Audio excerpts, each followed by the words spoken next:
Good, how y'all doing? This is Zaza Ali, and I would like to share a few jewels with you guys. But before I get into that, I'm going to be speaking live at Soul Folks in Los Angeles in Lamarck Park on Saturday, September 13th.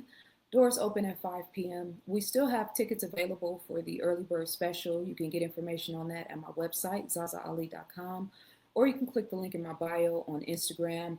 You can also contact me at info@zazaali.com. One of the things I'm going to be talking about is the sacred geometry of self. And before I get into that, let me just tell y'all, I have tried to record this video 10 times. How y'all do 90-second videos, promos is absolutely bewildering to me, but maybe I just talk too much. So, the sacred geometry of self, one of the examples that we're going to be talking about, and this is something I've been doing and focusing on in lectures for years now, is Black women's ability to, through braiding in particular, but through hairstyles, to be able to create these really beautiful, intricate patterns of sacred geometry or also mimicking nature. It is the most fascinating thing because they don't teach you this in schools. You can't go to cosmetology to school to learn it. It's kind of like it's encoded or embedded in your DNA, right? So Black women in America in particular have taken this skill set and this talent and created the most beautiful works of art through hair, which we're going to talk about at the event on the 13th at Soul Folks. Another representation of the sacred geometry of self is the infinity loop. And when we think about it, think about the number 8, right? The infinity loop can express as everything through the higher self and the lower nature. So the higher self representation of the infinity loop would be the balance of masculine and feminine or yin and yang energy, right? It's also a representation of the infinite, power and beauty of this life experience beyond just the physical body and into the spiritual realm. But then the lower self or the lower nature can also express in a loop, which is that same sacred geometric pattern or study, if you will, symbol.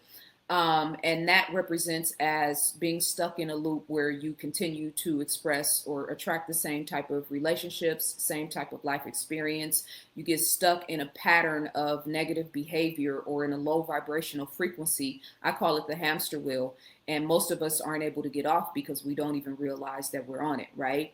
Another representation of the sacred geometry of self is yoga. And y'all know I'm a yogi, right?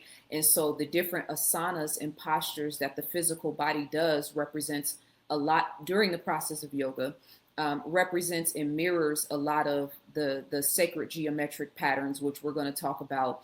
And then the importance of the asanas and how that brings about mind and heart cohesion.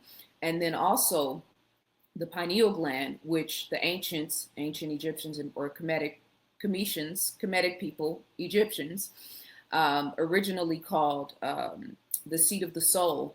Our pineal glands are surrounded by piezoelectric crystals, unless, of course, your pineal gland is calcified, and it can get calcified through fluoridated water, fluoridated toothpaste, alcohol, overt alcohol consumption, right? As well as a number of other things that we're going to talk about there as well. So I hope you guys will join us Saturday, September 13th. This is just one of the topics. I'm going to do several other videos to promote and kind of give you guys some insight of what I'm going to be speaking on in the lecture. I'll also be doing a reading from my most recent book, Ancient People, a Social Studies and History textbook. And yes, the book will be available for purchase. So I'm super excited about that.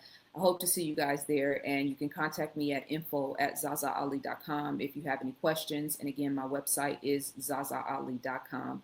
Shout out to my family at Soul Folks, and shout out to everybody who has already purchased their tickets so far. Peace and love.